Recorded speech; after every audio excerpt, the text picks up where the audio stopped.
il me semble que dans la plupart des analyses, soit des analyses de type proprement philosophique, soit dans des analyses plus politiques, sinon des analyses marxistes, la question du pouvoir avait été relativement marginalisée. Simplifiée. Ou en tout cas, c'est ça. Ou en tout cas, simplifiée. Ou bien il s'agissait de savoir quels étaient les fondements juridiques pouvant légitimer un pouvoir politique, ou bien il s'agissait de définir le pouvoir dans une fonction de simple conservation ou reconduction de rapports de production. Oui. Alors, il s'agissait de la question philosophique du fondement ou de l'analyse historique de la superstructure. Ceci me paraissait insuffisant, m'a paru insuffisant pour un certain nombre de raisons. D'abord parce que je crois, et un certain nombre de choses dans des domaines un peu concrets, j'ai essayé d'analyser, le montrent, les rapports de pouvoir sont beaucoup plus profondément implantés qu'au simple niveau des superstructures. Bon. Deuxièmement, la question théorique du fondement du pouvoir est importante, mais je m'excuse, le pouvoir ne fonctionne pas à partir de son fondement. Bien sûr. Il y a des pouvoirs non fondés qui fonctionnent très bien et des pouvoirs qui ont cherché à se fonder, qui se sont effectivement fondés et qui finalement n'ont pas fonctionné. Bon, si vous voulez, mon problème a été de me dire, mais est-ce qu'on ne peut pas étudier la manière dont effectivement fonctionne le pouvoir? Alors quand je dis le pouvoir, il ne s'agit absolument pas de repérer une instance ou une espèce de puissance qui serait là, occulte ou visible, peu importe, et qui diffuserait son rayonnement nocif à travers le corps social ou qui étendrait d'une façon fatale son réseau. Il ne s'agit pas de, pour le pouvoir ou pour quelque chose qui serait le pouvoir, de jeter un grand filet de plus en plus serré qui étranglerait et la société et les individus. C'est absolument pas de ça qu'il s'agit. Le pouvoir, c'est des relations. Le pouvoir, ce n'est pas une chose. Une relation entre deux individus, et une relation qui est telle que l'un peut conduire la conduite d'un autre, ou déterminer la conduite d'un autre, la déterminer volontairement en fonction d'un certain nombre d'objectifs qui sont les siens. Autrement dit, quand on regarde ce qu'est le pouvoir, c'est l'exercice de quelque chose qu'on peut appeler le gouvernement, au sens très large.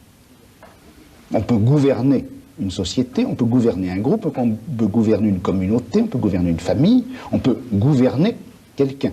Et quand je dis gouverner quelqu'un, c'est simplement au sens où l'on peut déterminer sa conduite en fonction de stratégies, en utilisant un certain nombre de tactiques. Donc, si vous voulez, c'est la gouvernementalité, au sens large, entendu donc comme ensemble des relations de pouvoir et techniques qui permettent à ces relations de pouvoir de s'exercer. C'est cela que j'ai essayé d'étudier. Comment est-ce qu'on a gouverné les fous? Comment est-ce que le problème du gouvernement des malades, encore une fois, je mets entre gouvernement entre guillemets, mais en lui donnant un sens à la fois large et riche, comment est-ce qu'on a gouverné les malades? Qu'est-ce qu'on en a fait?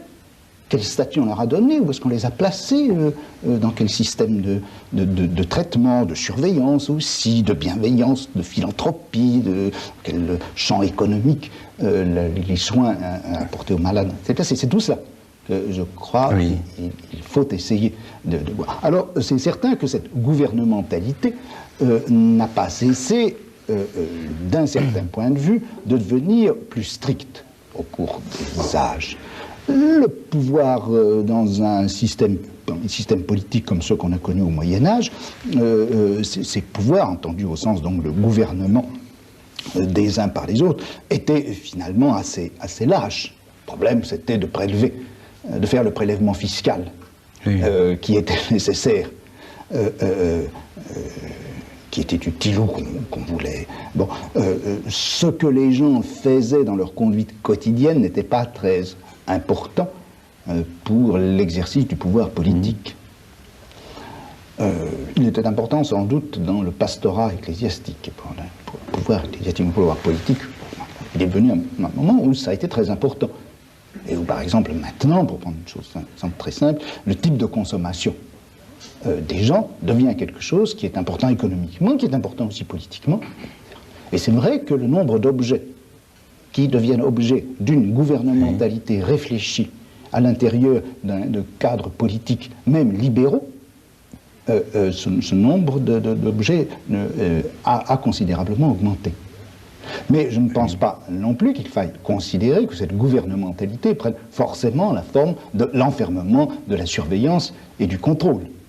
Par toute une série de régulations subtiles, souvent, on arrive en effet à conduire la conduite des gens, ou à se conduire de telle manière que la conduite des autres ne puisse pas avoir des effets nocifs qu'on redoute, etc.